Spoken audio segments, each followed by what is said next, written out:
Bonjour, bienvenue sur Bible 365. Nous sommes contents que vous soyez avec nous aujourd'hui, pour écouter la lecture du livre de 2 Samuel chapitre 13, 14 et 15. Si vous êtes nouveau, s'il vous plaît abonnez-vous à la chaîne, aimez et partagez-la pour encourager quelqu'un d'autre à écouter la Bible cette année. Bonne écoute. 2 Samuel, chapitre 13. Après cela, voici ce qui arriva. Absalom, fils de David, avait une sœur qui était belle et qui s'appelait Tamar. Et Amnon, fils de David, l'aima. Amnon était tourmenté jusqu'à se rendre malade à cause de Tamar, sa sœur, car elle était vierge, et il paraissait difficile à Amnon de faire sur elle la moindre tentative. Amnon avait un ami, nommé Jonadab, fils de Chiméa, frère de David, et Jonadab était un homme très habile. Il lui dit : « Pourquoi deviens-tu, ainsi chaque matin plus maigre, toi, fils de roi ? Ne veux-tu pas me le dire » Amnon lui répondit : « J'aime Tamar, sœur d'Absalom, mon frère. » Jonadab lui dit : « Mets-toi au lit et fais le malade. Quand ton père viendra te voir, tu lui diras : Permets à Tamar, ma sœur, de venir pour me donner à manger, qu'elle prépare un mets sous mes yeux, afin que je le voie et que je le prenne de sa main. » Amnon se coucha et fit le malade. Le roi vint le voir, et Amnon dit au roi : « Je te prie que Tamar, ma sœur, vienne faire 2 gâteaux sous mes yeux, et que je les mange de sa main. » David envoya dire à Tamar dans l'intérieur des appartements : « Va dans la maison d'Amnon, ton frère, et prépare-lui un mets. » Tamar alla dans la maison d'Amnon, son frère, qui était couché. Elle prit de la pâte, la pétrit, prépara devant lui des gâteaux, et les fit cuire. Prenant ensuite la poêle, elle les versa devant lui. Mais Amnon refusa de manger. Il dit : « Faites sortir tout le monde. » Et tout le monde sortit de chez lui. Alors Amnon dit à Tamar : « Apporte le mets dans la chambre, et que je le mange de ta main. » Tamar prit les gâteaux qu'elle avait faits, et les porta à Amnon, son frère, dans la chambre. Comme elle les lui présentait à manger, il la saisit et lui dit : « Viens, couche avec moi, ma sœur. » Elle lui répondit : « Non, mon frère, ne me déshonore pas, car on n'agit point ainsi en Israël. Ne commets pas cette infamie. Où irai-je, moi, avec ma honte ? Et toi, tu serais comme l'un des infâmes en Israël. Maintenant, je te prie, parle au roi, et il ne s'opposera pas à ce que je sois à toi. » Mais il ne voulut pas l'écouter. Il lui fit violence, la déshonora et coucha avec elle. Puis Amnon eut pour elle une forte aversion, plus forte que n'avait été son amour.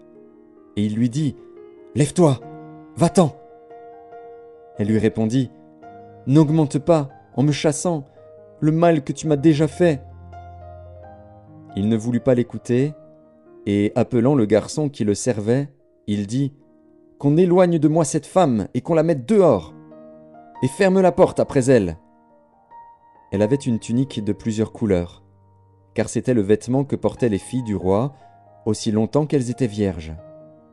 Le serviteur d'Amnon la mit dehors, et ferma la porte après elle. Tamar répandit de la cendre sur sa tête, et déchira sa tunique bigarrée. Elle mit la main sur sa tête, et s'en alla en poussant des cris. Absalom, son frère, lui dit : « Amnon, ton frère, a-t-il été avec toi ? Maintenant, ma sœur, tais-toi, c'est ton frère. Ne prends pas cette affaire trop à cœur. » Et Tamar, désolée, demeura dans la maison d'Absalom, son frère. Le roi David apprit toutes ces choses, et il fut très irrité. Absalom ne parla ni en bien ni en mal avec Amnon, mais il le prit en haine, parce qu'il avait déshonoré Tamar, sa sœur. 2 ans après, comme Absalom avait les tondeurs à Baal-Hatsor, près d'Éphraïm, il invita tous les fils du roi. Absalom alla vers le roi et dit : « Voici, ton serviteur a les tondeurs, que le roi et ses serviteurs viennent chez ton serviteur. » Et le roi dit à Absalom : « Non, mon fils, nous n'irons pas tous, de peur que nous ne te soyons à charge. » Absalom le pressa, mais le roi ne voulut point aller, et il le bénit. Absalom dit, « Permets du moins à Amnon, mon frère, de venir avec nous. » Le roi lui répondit, « Pourquoi irait-il chez toi ?» Sur les instances d'Absalom, le roi laissa aller avec lui Amnon et tous ses fils. Absalom donna cet ordre à ses serviteurs, « Faites attention quand le cœur d'Amnon sera égayé par le vin et que je vous dirai, « Frappez Amnon !» Alors tuez-le. Ne craignez point, n'est-ce pas moi qui vous l'ordonne ?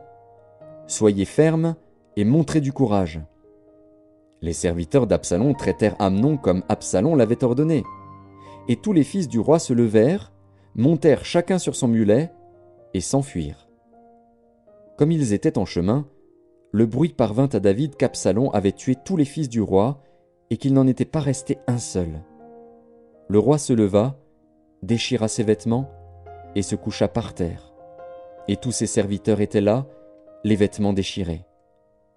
Jonadab, fils de Chiméa, frère de David, prit la parole et dit, « Que mon seigneur ne pense point que tous les jeunes gens, fils du roi, ont été tués, car Amnon seul est mort. Et c'est l'effet d'une résolution d'Absalom, depuis le jour où Amnon a déshonoré Tamar, sa sœur. Que le roi mon seigneur ne se tourmente donc point dans l'idée que tous les fils du roi sont morts, car Amnon seul est mort. » Absalom prit la fuite. Or le jeune homme placé en sentinelle leva les yeux et regarda. Et voici, une grande troupe venait par le chemin qui était derrière lui, du côté de la montagne. Jonadab dit au roi, « Voici les fils du roi qui arrivent. » Ainsi se confirme ce que disait ton serviteur. Comme il achevait de parler, voici, les fils du roi arrivèrent. Ils élevèrent la voix et pleurèrent. Le roi aussi et tous ses serviteurs versèrent d'abondantes larmes. Absalom s'était enfui, et il alla chez Talmaï, fils d'Amihur, roi de Géshur. Et David pleurait tous les jours son fils. Absalom resta 3 ans à Géshur, où il était allé, après avoir pris la fuite. Le roi David cessa de poursuivre Absalom, car il était consolé de la mort d'Amnon. 2 Samuel, chapitre 14. Joab, fils de Tseruja, s'aperçut que le cœur du roi était porté pour Absalom. Il envoya chercher à Tekoa une femme habile, et il lui dit, « Montre-toi désolé, et revêt des habits de deuil. Ne toins pas d'huile, et sois comme une femme qui depuis longtemps pleure un mort. Tu iras ainsi vers le roi, et tu lui parleras de cette manière. » Et Joab lui mit dans la bouche ce qu'elle devait dire. La femme de Tekoa alla parler au roi. Elle tomba la face contre terre et se prosterna, et elle dit, « Ô roi, sauve-moi !» Le roi lui dit, « Qu'as-tu » Elle répondit, « Oui, je suis veuve, mon mari est mort. Ta servante avait 2 fils. Ils se sont tous 2 querellés dans les champs, et il n'y avait personne pour les séparer. L'un a frappé l'autre et l'a tué. Et voici, toute la famille s'est levée contre ta servante, en disant, « Livre le meurtrier de son frère. Nous voulons le faire mourir pour la vie de son frère qui l'a tué. Nous voulons détruire même l'héritier. Ils éteindraient ainsi le tison qui me reste, pour ne laisser à mon mari ni nom ni survivant sur la face de la terre. » Le roi dit à la femme, « Va dans ta maison. Je donnerai des ordres à ton sujet. » La femme de Tekoa dit au roi, « C'est sur moi, ô roi mon seigneur, et sur la maison de mon père, que le châtiment va tomber.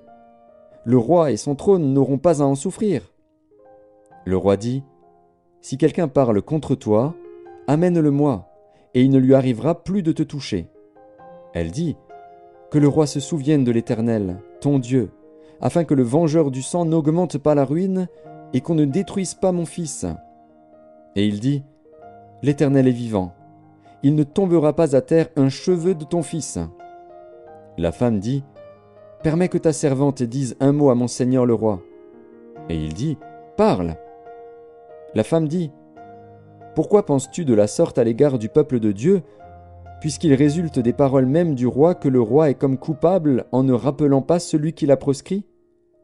Il nous faut certainement mourir, et nous serons comme des eaux répandues à terre et qui ne se rassemblent plus. Dieu n'ôte pas la vie, mais il désire que le fugitif ne reste pas banni de sa présence. Maintenant, Si je suis venu dire ces choses au roi mon seigneur, c'est que le peuple m'a effrayé. Et ta servante a dit, je veux parler au roi. Peut-être le roi fera-t-il ce que dira sa servante. Oui, le roi écoutera sa servante, pour la délivrer de la main de ceux qui cherchent à nous exterminer, moi et mon fils, de l'héritage de Dieu.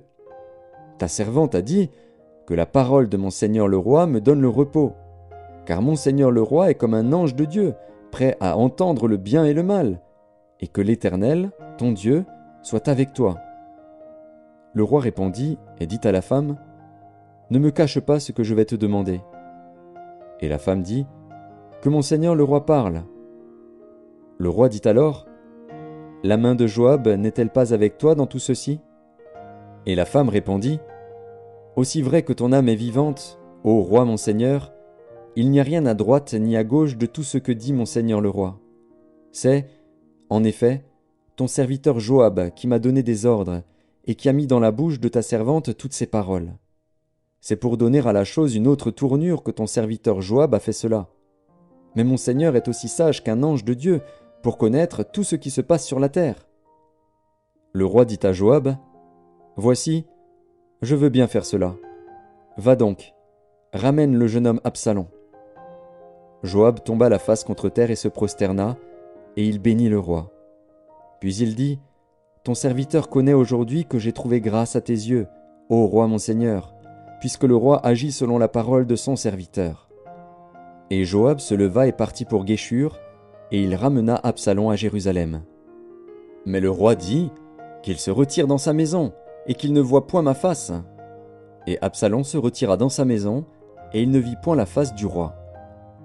Il n'y avait pas un homme dans tout Israël aussi renommé qu'Absalom pour sa beauté.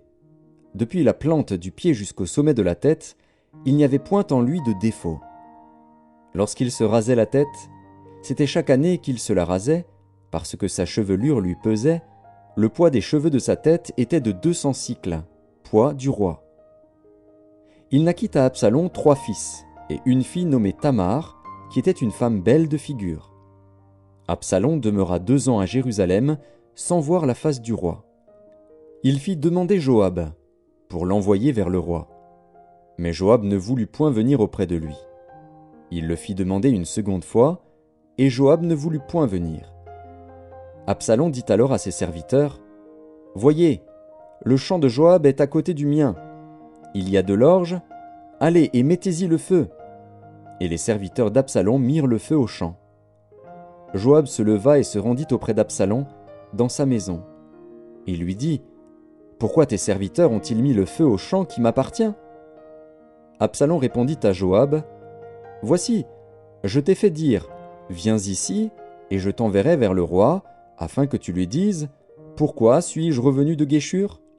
Il vaudrait mieux pour moi que j'y fusse encore. Je désire maintenant voir la face du roi. Et s'il y a quelque crime en moi, qu'il me fasse mourir. » Joab alla vers le roi et lui rapporta cela. Et le roi appela Absalom, qui vint auprès de lui et se prosterna la face contre terre en sa présence. Le roi baisa Absalom. 2 Samuel, chapitre 15. Après cela, Absalom se procura un char et des chevaux, et 50 hommes qui couraient devant lui. Il se levait de bon matin et se tenait au bord du chemin de la porte.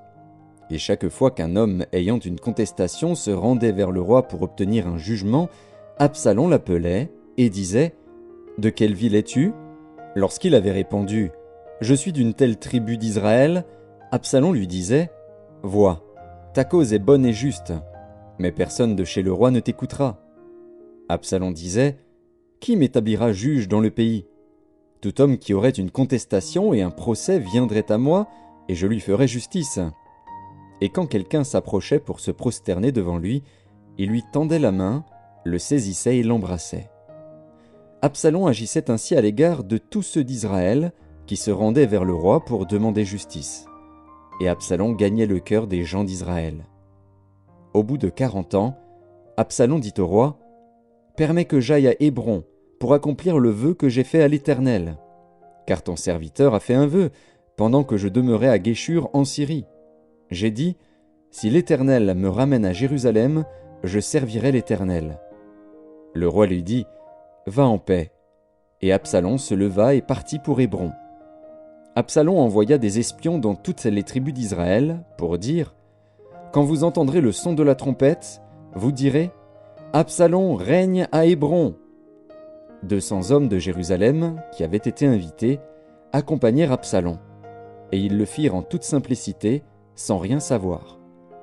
Pendant qu'Absalom offrait les sacrifices, il envoya chercher à la ville de Gilo Achitophel, le Gilonite, conseiller de David. La conjuration devint puissante, et le peuple était de plus en plus nombreux auprès d'Absalom. Quelqu'un vint informer David, et lui dit, « Le cœur des hommes d'Israël s'est tourné vers Absalom. » Et David dit à tous ses serviteurs qui étaient avec lui à Jérusalem, « Levez-vous, fuyons, car il n'y aura point de salut pour nous devant Absalom. Hâtez-vous de partir. Sinon, il ne tarderait pas à nous atteindre, et il nous précipiterait dans le malheur et frapperait la ville du tranchant de l'épée. » Les serviteurs du roi lui dirent, « Tes serviteurs feront tout ce que voudra mon seigneur le roi. » Le roi sortit, et toute sa maison le suivait, et il laissa 10 concubines pour garder la maison. Le roi sortit, et tout le peuple le suivait, et ils s'arrêtèrent à la dernière maison. Tous ses serviteurs, tous les Kérétiens et tous les Pélétiens passèrent à ses côtés, et tous les Gassiens, au nombre de 600 hommes, venus de Gath à sa suite, passèrent devant le roi. Le roi dit à Itaï de Gath, « Pourquoi viendrais-tu aussi avec nous? Retourne et reste avec le roi, car tu es étranger, et même tu as été emmené de ton pays. Tu es arrivé d'hier, et aujourd'hui je te ferai errer avec nous çà et là, quand je ne sais moi-même où je vais. Retourne et emmène tes frères avec toi. Que l'Éternel use envers toi de bonté et de fidélité. » Itaï répondit au roi et dit, « L'Éternel est vivant et mon seigneur le roi est vivant. Au lieu où sera mon seigneur le roi, soit pour mourir, soit pour vivre, là aussi sera ton serviteur. » David dit alors à Itaï, « Va, passe. » Et Itaï de Gath passa, avec tous ses gens et tous les enfants qui étaient avec lui. Toute la contrée était en larmes, et l'on poussait de grands cris au passage de tout le peuple. Le roi passa le torrent de Cédron, et tout le peuple passa vis-à-vis du chemin qui mène au désert. Tsadok était aussi là, et avec lui tous les Lévites portant l'arche de l'alliance de Dieu. Et ils posèrent l'arche de Dieu, et Abiatar montait, pendant que tout le peuple achevait de sortir de la ville. Le roi dit à Tsadok, « Reporte l'arche de Dieu dans la ville. Si je trouve grâce aux yeux de l'Éternel, il me ramènera, et il me fera voir l'arche et sa demeure. Mais s'il dit, « Je ne prends point plaisir en toi », me voici, qu'il me fasse ce qui lui semblera bon. » Le roi dit encore au sacrificateur Tsadok, « Comprends-tu? Retourne en paix dans la ville, avec Achimaatz, ton fils, et avec Jonathan, fils d'Abiatar, vos 2 fils. Voyez, j'attendrai dans les plaines du désert, jusqu'à ce qu'il m'arrive des nouvelles de votre part. » Ainsi Tsadok et Abiatar reportèrent l'arche de Dieu à Jérusalem, et ils y restèrent. David monta la colline des Oliviers. Il montait en pleurant et la tête couverte, et il marchait nu-pieds. Et tous ceux qui étaient avec lui se couvrirent aussi la tête, et il montait en pleurant. On vint dire à David, « Achitophel est avec Absalom parmi les conjurés. » Et David dit, « Ô Éternel, réduis à néant les conseils d'Achitophel. » Lorsque David fut arrivé au sommet, où il se prosterna devant Dieu, voici, Hushaï, l'Archien, vint au-devant de lui, la tunique déchirée et la tête couverte de terre. David lui dit, « Si tu viens avec moi, tu me seras à charge. Et, au contraire, tu anéantiras en ma faveur les conseils d'Achitophel si tu retournes à la ville et que tu dises à Absalom, « Ô roi, je serai ton serviteur. Je fus autrefois le serviteur de ton père, mais je suis maintenant ton serviteur. » Les sacrificateurs Tsadok et Abiatar ne seront-ils pas là avec toi? Tout ce que tu apprendras de la maison du roi, tu le diras aux sacrificateurs Tsadok et Abiatar. Et comme ils ont là auprès d'eux leurs 2 fils, Achimaatz, fils de Tsadok, et Jonathan, fils d'Abiatar, c'est par eux que vous me ferez savoir tout ce que vous aurez appris. » Hushaï, ami de David, retourna donc à la ville, et Absalom entra dans Jérusalem.